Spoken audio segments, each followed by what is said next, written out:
Hey, hi. Okay, I took that little stupid outfit off, but hey, it's been a while. It's been 6 months. How long has that been in those 6 months? Like, you don't even know. But hey, life's been great recently, and I have a summer. I have a lot of free time. So yeah, trying to keep the intro short. But let me tell you, a lot of stuff from like part one and part two, like the images, I'm redoing them because of better editing and better camera. So yeah, let's just get to the video.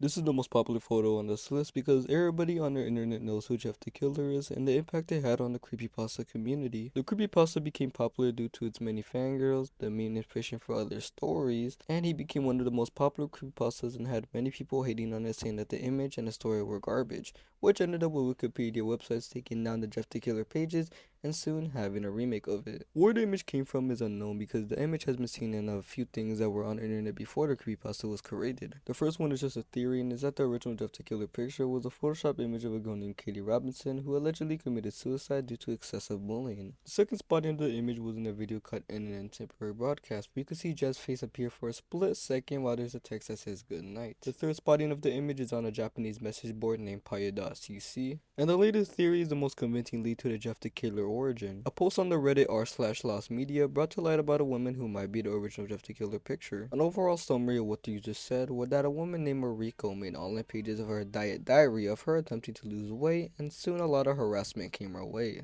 After an attempt of erasing Mariko off the internet, it was theorized that someone who took snapshots of it before being erased modified one of them into the well-known white powder edits and created the infamous Jeff the Killer photo.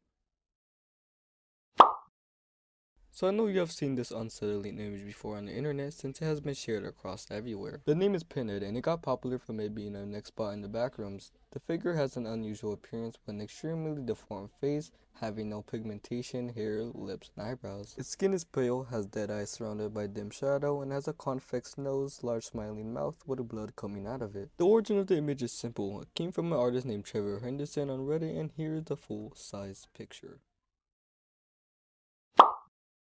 Ori Chef, also known as Majori Chef, Majori Science, and some other names, is an internet urban legend who originates from Facebook. She's said to be a cannibalistic woman who likes to post about eating children and just uploads animal gore videos with no context behind it. The legend about her became famous in 2018 when people started noticing that accounts following her had her face as the PFP, and a 4chan user managed to get in contact with the owner of the account and question her about it. Ori Chef briefly explained that the accounts were created because of in-game currency from Facebook games, but randomly out of nowhere the account posted this image saying that it was a woman named Daphne who committed suicide, haunting her in her dreams.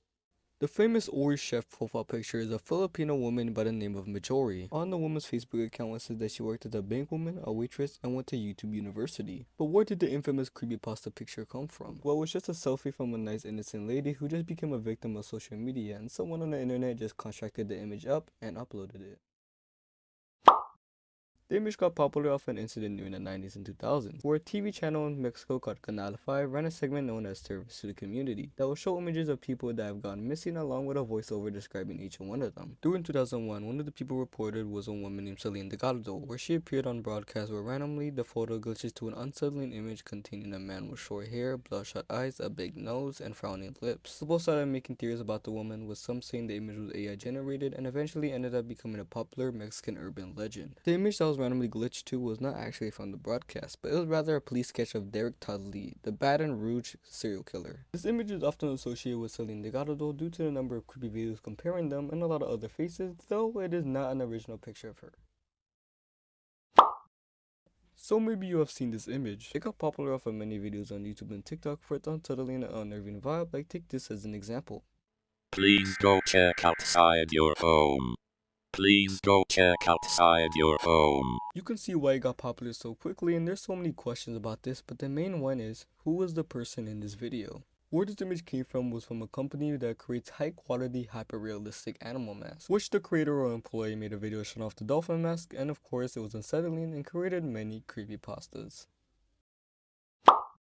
Luau was the next spot from the backrooms that was very controversial and deleted in most backroom game versions because of the image's origin. The image was a police sketch of the decomposing body of Jamie Gamas, who was stuffed inside of a suitcase by a man named Steven Theage, and the creator of the backroom games deleted the next spot Luau in respect to the death of the woman.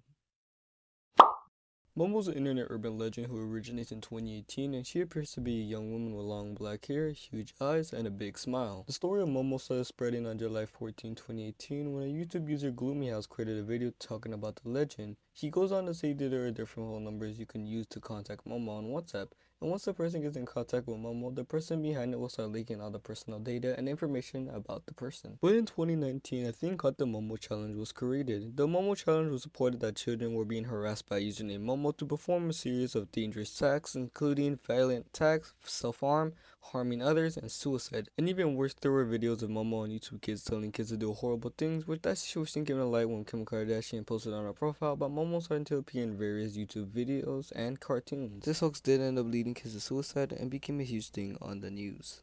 Momo was created by a guy named Asu, and he created the sculpture in the summer of 2016 where he based it off the Gisherberg. Sorry if I pronounced that word wrong. He also says he has complex feelings about Momo existing and stated that he is highly against the idea of children getting harmed because of it. I know you have seen this creepy image before, but didn't know the context behind it. The person who created this doll is Anatoly Moskvin, sorry if I pronounced it wrong, who is a Russian former journalist and college professor with expert knowledge of cemeteries. For years, his hobby of collecting dolls hid an obsession that drew upon his particular interest, which is digging up the dead and making dolls out of their corpse. Police finally caught Anatoly in 2011 after a growing number of dug up graves in his home city, and when they searched his home, they found 26 life-size dolls, or rather, mummified corpses.